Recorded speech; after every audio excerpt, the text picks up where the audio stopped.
Imagine a little boy at a banquet table. He doesn't talk much because he knows if he says the wrong thing, the room will go quiet and eyes will turn sharp. He stares at his plate, just moving food around, hoping to disappear. His sister gets a smile for sharing her day. His brother gets praise for his grades, but when he speaks, it's different. The air stiffens.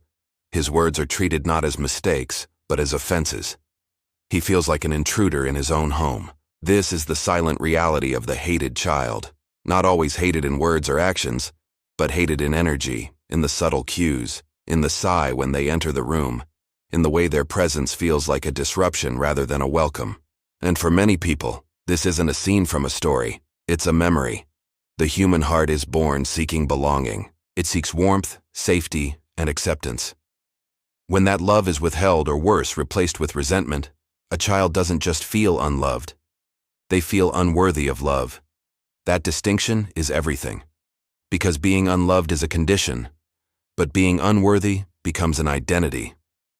Psychologists have long studied the impact of childhood rejection. John Bowlby, the father of attachment theory, taught us that a child's earliest bonds form the blueprint for all future relationships. When those bonds are warm, the child grows with confidence. When they are cold or hostile, the child internalizes that rejection, carrying it into every corner of life.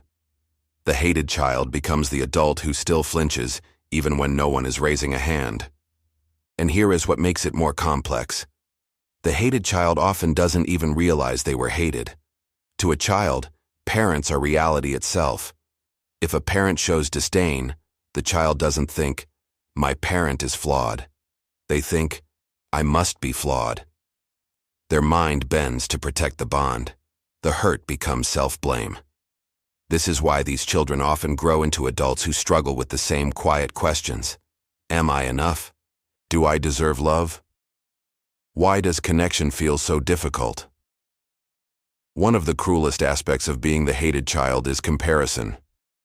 When love is unevenly distributed among siblings, the hated child notices. They notice who gets praised, who gets celebrated, who gets held with softness. And they notice that when it comes to them, the tone changes. It can be subtle. Less eye contact, less patience, less celebration of small victories. But to a child's nervous system, it is unmistakable. This kind of environment conditions the child to expect rejection everywhere. A teacher's criticism, a friend's distance, a partner's bad day. All of it can feel like proof of what they always suspected. I am not wanted. But here's something fascinating. Many hated children develop what psychologists call compensatory strategies.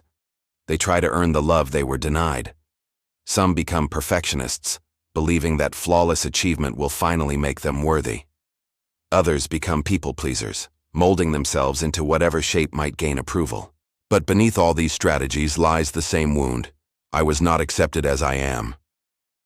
These are survival mechanisms, not true identities. So why does this matter? Because silence creates repetition. Children who grow up feeling rejected often learn not to talk about it, but burying pain doesn't make it disappear.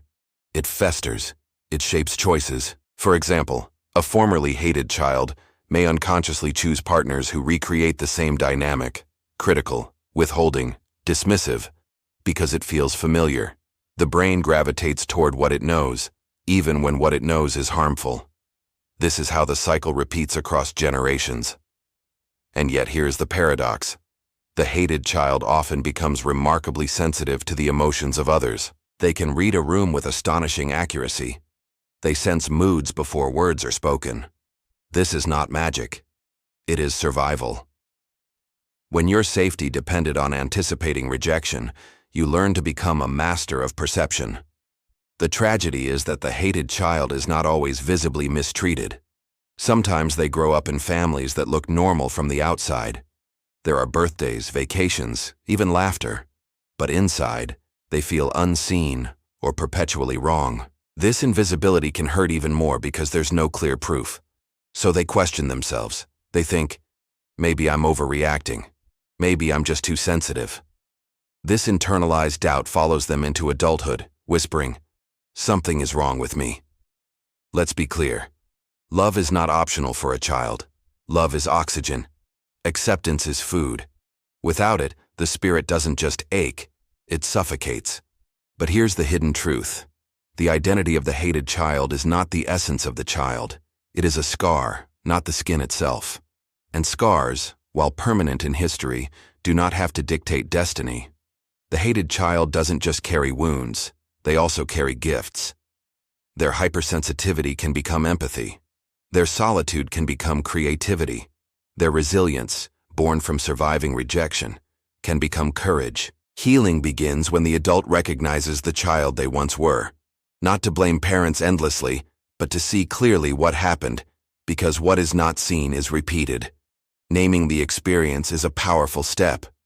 When you can say, "I grew up as the unwanted one," something shifts. The fog begins to clear. The shame of "something is wrong with me" is revealed as a wound with a cause. And wounds with causes can be treated. Attachment theory tells us that early rejection wires the brain to expect more rejection. But here's the good news. Attachment styles are not fixed. Through therapy, friendships, or loving partnerships, people can build what psychologists call earned secure attachment. It is never too late to feel safe.